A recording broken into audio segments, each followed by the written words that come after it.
Hi friends, you welcome to Shyam Institute. We are discussing today's current affairs. Have a look on headlines here. The Green Hydrogen Certificate Scheme,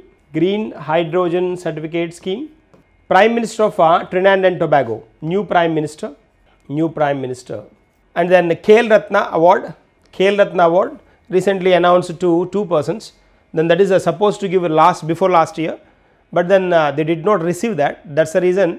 Again then those were given to these particular two persons, Satvik and Chirag. And then Badminton World Federation, BWF in news. We will discuss a new president of this one appointed. World Tuna Day is observed on May 2nd. These are highlights of our topic, highlights of our current affairs today. Moving forward, first one, have a look at this one. 27 satellites for Project Kuiper. This Project Kuiper Atlas 1 it is called. It is a first operational project of Kuiper, that is called Kuiper Atlas 1. This is the Kuiper Atlas 1 is the project name, and Kuiper Atlas 5 is a rocket at present. They are sending this particular rocket through rocket by Amazon. We know as a e-commerce company, but now then Amazon is sending this particular rocket to the space, then to provide facilities like to provision 27 satellites are included in this particular rocket, then to get a strong standard broadband satellites. So then on April 28th this particular one was initiated. So then this will be these satellites will be introduced in a low Earth orbit. That is a context here. So then anyways, then we know SpaceX is SpaceX Falcon 9 Starlink is the satellites group. It is a group of satellites, Starlink, which provides broadband facilities, and Bhutan is the first nation which has accepted these satellites for their broadband facilities. And those SpaceX is a US brand, likewise Amazon as well US brand, but Amazon is a e-commerce one, but now it's entering into this particular broadband facilities. Anyways, like Amazon products like Amazon Prime, Amazon services, Amazon general services, e-commerce services, then we are familiar with. So then to mobilize, to improve the quality and standard of these, and to provide the OTT kind of facilities further or improve the further facilities, then they introduce this particular concept called KA1 project Kuiper Atlas 1 project. The rocket is Kuiper Atlas 5 is a rocket. They are sending 27 satellites. They were sent 27 satellites. That is a context. Then they may ask like Kuiper satellites or 27 satellites for Project Kuiper introduced by which organization, they may ask, that is Amazon. Moving to the next one, Green Hydrogen Certification Scheme. Generally then the Ministry of MNRE, Ministry of Natural Gas and Renewable Energy, Prahlad Joshi introduced this particular scheme called Green Hydrogen Certification Scheme, GHCS. This the main objective of this particular program or scheme is that to certify the quality or standard of a particular product produced by the producers in general, to measure the standard of a particular product. Then they introduce this particular concept, and whether it is a renewable or not, whether that particular product is renewable or not, to check that particular product, they introduce this particular concept, GHCI, Green Hydrogen Certification Institute. The scheme name is GHCS, that is the point. So here like to know the standard of a product, they introduced this scheme, okay, that's a concept. Moving to the next one, have a look at this one, priority watch list regarding intellectual property rights. Generally then US appointed India as a intellectual property rights, the priority watch list, intellectual property rights priority watch list. Priority watch list these countries, the countries whichever appointed as a intellectual property rights or intellectual properties watch list, they try their best to avoid the violations of this IPs. So then US appointed India, and already several countries are members in this one. China is a member and Indonesia is a member. Argentina is also a member. Venezuela is also a member. All these are members. All these nations are members. But here US appointed India. What are intellectual properties or intellectual property rights? Intellectual property rights are, it may be a trademark. A trademark is an intellectual property right. Patents as well. Patents also intellectual property rights. And then copyrights, intellectual property rights. And we have trademarks, patents, copyright, royalties. Royalties are also the intellectual property rights, IPRs we have. So there's these intellectual property rights, watch list. These are the countries, whether any country is violating the rules or not, checked by these member nations. Likewise, several members are there in this particular watch list. Even Pakistan also member in this particular list. Okay, 25 member nations are there as a watch list. India included recently. There's a point. And here, like, we have one more thing here. India got in intellectual property rights, IP intellectual index of intellectual property rights. India occupied 42nd rank out of 55 nations. Index of, for the year 2024, for the index of intellectual property rights, India occupied 42nd rank out of 50 countries. 42nd rank. And then intellectual property rights wise, India poor nation only, then not strong, not as a dire country. Okay, so like here we observe this particular point. In patents wise, patent is one kind of intellectual property. Patents are one kind of intellectual property. Patents wise, India occupied 6th position in the world. For the year, these statistics are 2023 statistics, India occupied 6th position. After China, US, Japan, South Korea, Germany, India is in 6th position. Only in patents. In all intellectual property rights, then if you observe, India occupied 42nd rank. That is a point you should understand. Anyways, the priority watch list regarding intellectual property rights violations, India joined as a member and it's allowed by US. That's a point. Moving to the next one, India Post recently partnered with State Bank of India, SBI mutual funds to facilitate KYC verification. Facilitate KYC verification. We know KYC is a know your customer. Know your customer norms are required to authenticate the customer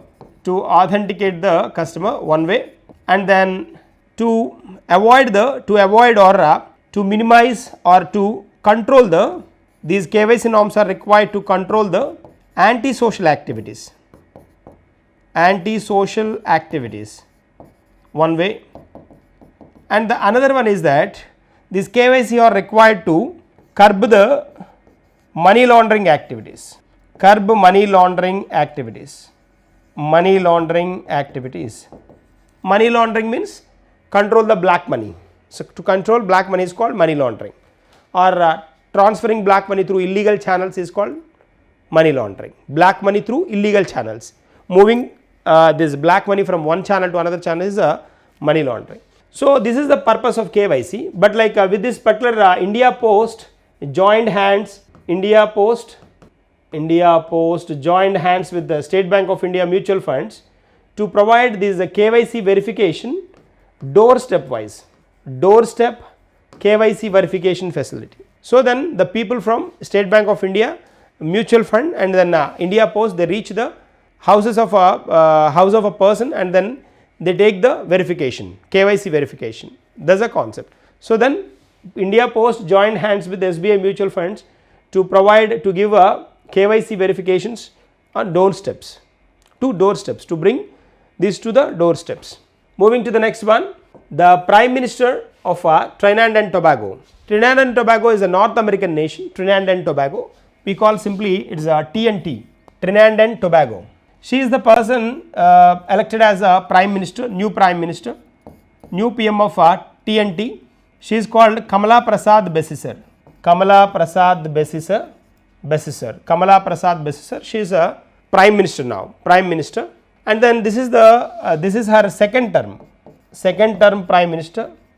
Earlier 2010 to 2015 she was the prime minister, and now from 2025 to 2030 she will be the prime minister.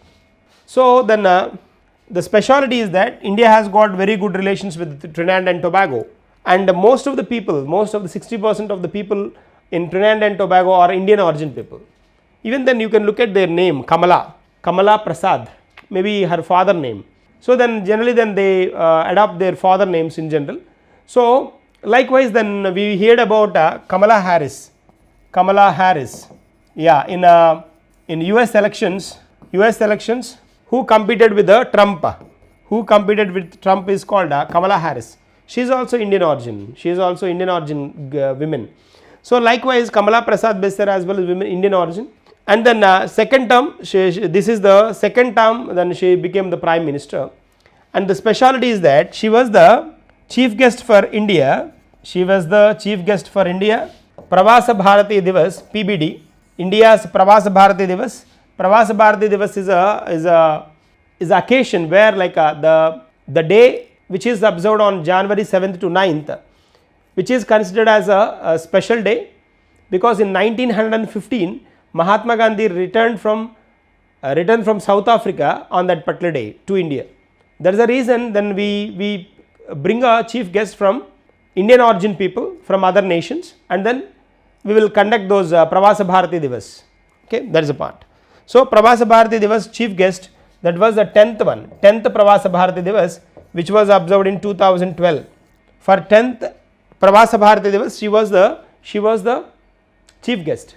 And for 18th Pravasa Bharati Divas, PBD, that was observed in 2025 Jan 7th to 9th. On this day the chief guest 7th President of Trinidad and Tobago, 7th President of TNT, Trinidad and Tobago, 7th President. That is also women, she is also women, Christine Carlo Conglo. She is the president, Christine Carlo Conglo. She was the 18th Pravasa Bharati Divas, India's 18th Pravasa Bharati Divas chief guest. So several things are there here. So then simple one, present she is the Kamala Prasad Besisar. She elected as a prime minister, new prime minister. This is her second term. And then she was the chief guest for India's Pravasa Bharati Divas, that is in number 10th, 2012. So then you can look at this particular one. She was the prime minister by the time. 2010 to 15 she was the prime minister, first time prime minister. She reached India for the Pravasa Bharati Divas by the time she was prime minister. And then for the 18th Pravasa Bharati Divas 2025, then same countries, Trinidad and Tobago's president, she is the prime minister now. The president also women, Christine Carlo Conglo, then joined as a chief guest for our Pravasa Bharati Divas. That is the point. Moving to the next one, yeah, Khel Ratna awards, Khel Ratna Dhyan Chand award, This award, Khel Ratna Dhyan Chand, this is announced for 2023 award. During that year, then they failed to receive that award due to several reasons. They were engaged with the international events, and that's the reason this time the sports minister Mansukh Mandaviya presented these awards to Chirag and Satvik. These two persons are badminton players. India's prestigious awards, they owned several. So Chirag as well as Satvik. The BWF, Badminton World Federation, which is located in Kuala Lumpur, Malaysia, which is located in Kuala Lumpur. Then requested this particular BWF, because then it's a badminton tourney, that's why then I have mentioned this one. So this Dhyanchand Khel Ratna awards announced to these two people, Major Dhyanchand Khel Ratna.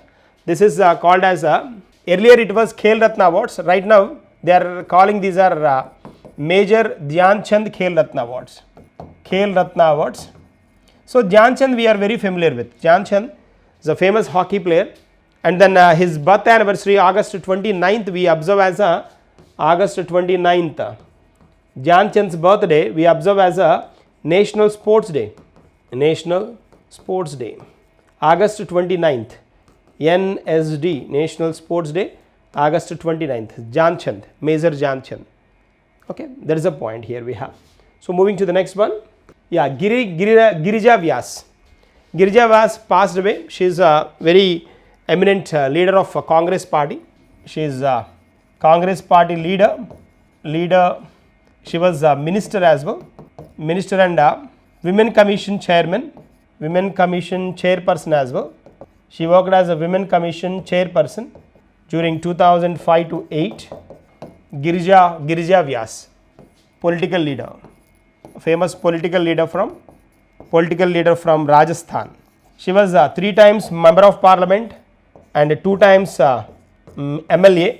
Then she passed away. Very famous politician.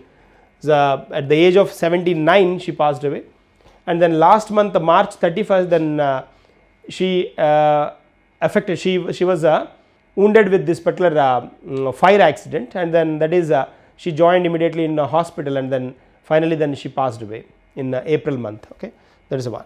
Chairperson of Women Commission chairperson 2005 to 8 is a very famous person. A minister, she worked as a minister, Congress party leader, and ICC PCC head as well. She was PCC head as well. Okay, there is point. Moving to the next one. Ukraine rare earth metals to US. Ukraine, the US Treasury Secretary Scott Bessent, and then Ukraine Deputy Prime Minister Yulia, showing the agreement documents here. Agreement documents. So then Ukraine is giving its valuable and then rare earth metals to US. This is the agreement. The reason, several reasons are there here. Anyways, like the fight between Ukraine and Russia, then around Ukraine, for this particular reason, it has borrowed $350 billion from US to fight with Russia. And then here the reason is for this particular fight is NATO, North Atlantic Treaty Organization. Anyways, then we know that particular story. But here like rare earth metals to US, and then in the world the highest rare earth metals or earth metals are there with China. Around 90% of the metals or 90% of the valuable rare earth metals are there with China, and some rest are there with the Ukraine as well. So like anyways, it has borrowed some amount from US. So on that, to pay that particular amount, instead of paying that amount, then it's supporting these rare earth metals to US. There is then this particular agreement was signed by 2 counterparts of that nation. There is a context here. So which country? Ukraine rare earth metals to US. Moving to the next one. Yeah, have a look at this one. Don't get worried with the Telugu text here. So like the names are critical names. That's why then I have mentioned here names, and this names as well. Names and those. Badminton World Federation, the BWF, has elected new president. She is the president of badminton. Just we come across this Badminton World Federation that is located in Kuala Lumpur, Malaysia. We come across that. So like that Kuala Lumpur, that BWF, Satvik and Chirag, the badminton players, then they have got while discussing that particular concept, then I have mentioned this one. Here Kunwing Patama Leeswad Truckle. The Kunwing Patama Leeswan Truckle, she is that's the name of her. She is the president from Thailand, president of BWF.